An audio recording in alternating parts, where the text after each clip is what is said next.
If you've never tried dakdoritang, you're seriously missing out. This is a very popular Korean chicken stew that's spicy, sweet, savory, and very hearty. The braising sauce is gochugaru, sugar, gochujang, doenjang, garlic, ginger, soy sauce, and my secret ingredient to make this extra bomb, 2 times spicy buldak sauce. Then add some diced onions and scallions and mix until well combined. Then make a few deep cuts into your drumsticks and coat it completely in the sauce. Put the chicken into a shallow pot and pour some chicken stock into the mixing bowl to collect any leftover sauce. Pour it into the pot and then bring it to a boil. Cover on medium heat for 20 minutes, stirring occasionally so that the bottom doesn't burn, and spoon the sauce over the chicken.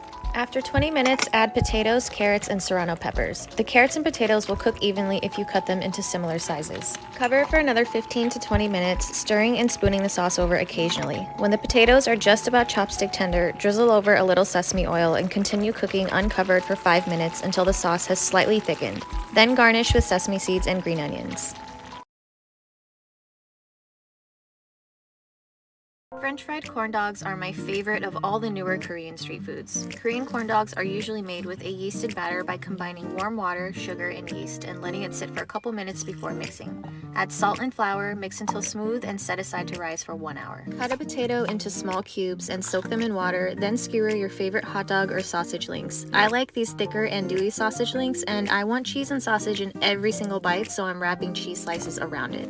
Drain and pat the potatoes dry, toss them in cornstarch and a pinch of salt, then lay some panko breadcrumbs next to them. The batter should be doubled in size by now. Dip the skewer into it using a twisting motion to coat it as evenly as possible. You may need to use your fingers to move it around. Just make sure the batter isn't too thick or too thin. Roll the skewer over the potatoes first, then roll it into the panko using your hands to firmly pack it in and shape the corn dog. When you're happy with the shape, immediately fry it at 350 degrees for 4 to 5 minutes. This is the color that we're looking for, then rest on a cooling rack and top with a sprinkle of sugar, ketchup, and mustard.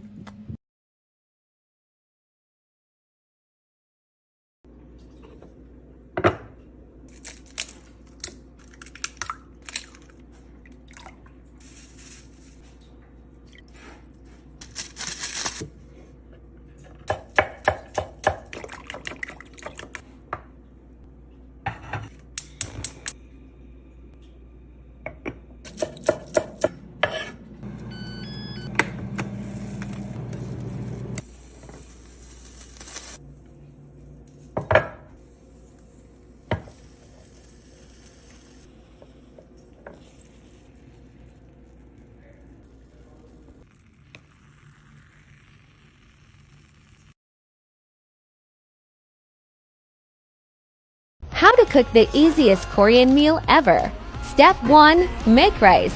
Step 2. Cook some eggs. It was very hard recording and cracking the egg. Step 3. I added seaweed flakes. Step 4. Cook literally any meat. I added pork belly. Step 5. Add kimchi. Ta-da!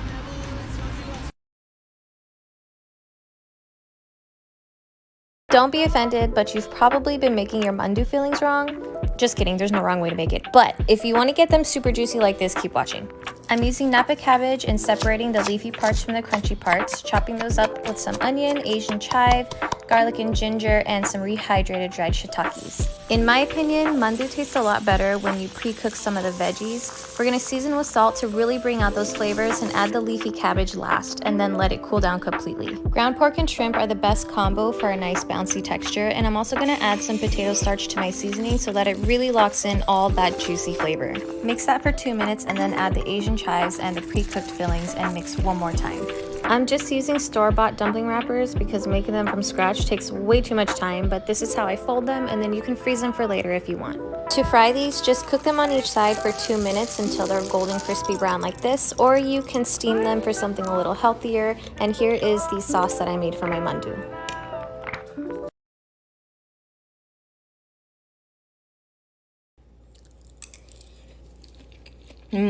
Okay, it's Friday, I'm feeling lazy, I'm tired, and I really don't feel like making a big meal. So today I'm gonna make probably the easiest Korean dish that you can make. Honestly, a kid can make too. All you need are 4 ingredients.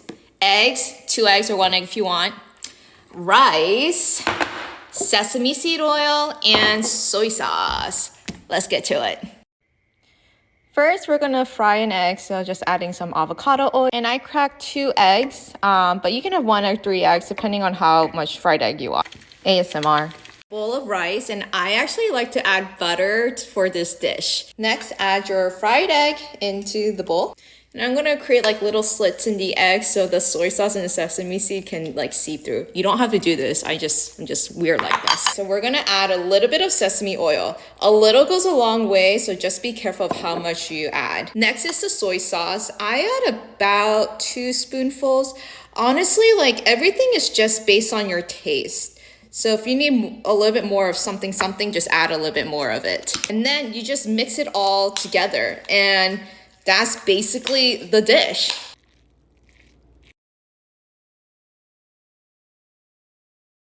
I really want tteokbokki, but I don't have the energy to make the full traditional recipe. So I'm gonna share with you a shortcut version that is still as delicious, only using 4 ingredients. We're gonna add some water and boil. Once the water starts boiling, add in your gochujang and just mix it into the water. Next, add in brown sugar and just stir it to dissolve. Next, we're gonna add in our rice cakes and cook it until your rice cake is soft and tender. Yeah, it's really good.